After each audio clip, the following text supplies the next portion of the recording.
All right, so a little bit of update on the Bondo resin.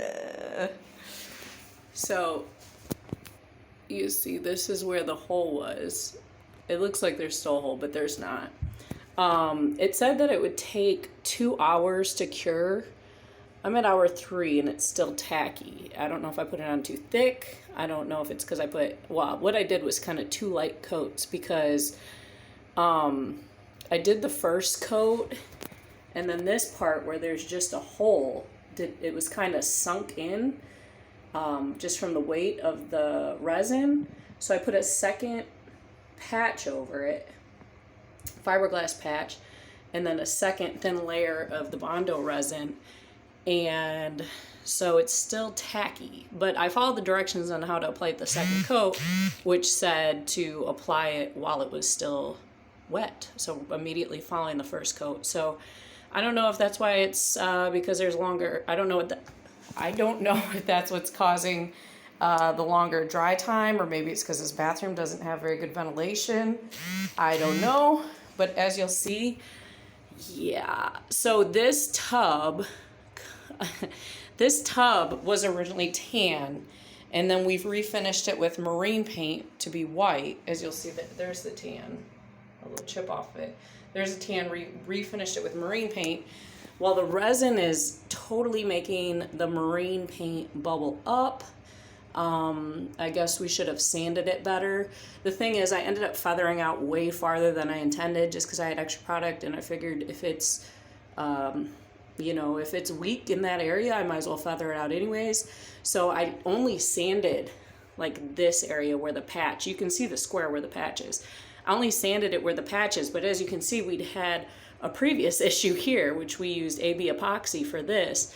So I just feathered where the patch is, and I ended up going further out because I had extra product mixed, but I mean, it bubbled even where I sanded. I didn't sand here, I did sand here, still bubbling. So definitely an issue with that previous marine paint bubbling up.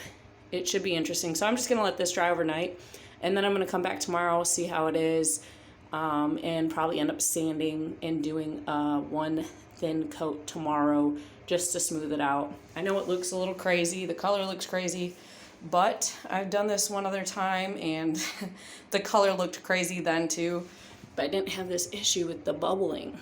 But I do remember last time, it took much longer than the 2-hour cure time to dry. So note to self, apply it with more than 2 hours leeway for it to dry. But last time I did do a really thick coat last time because it was like on the base of the tub, the very bottom of the tub. So I knew it was going to be, under a lot of weight. It was a crack that was going to be under a lot of weight. So I just played it on the safe side. This one, the thickness was basically determined by the hole. I had to thicken it up enough to where I didn't have a divot, so it could smooth out. And it's hard to tell if there may still be a slight divot in that.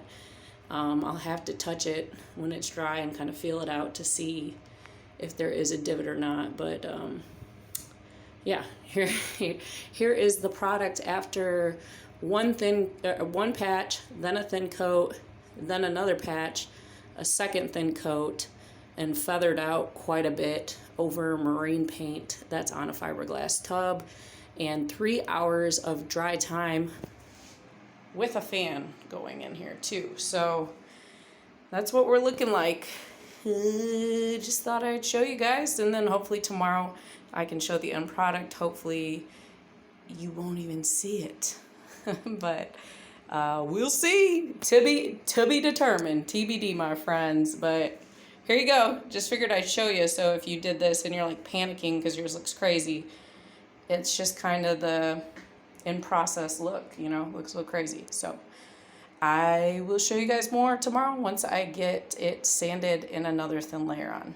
Hope this helps.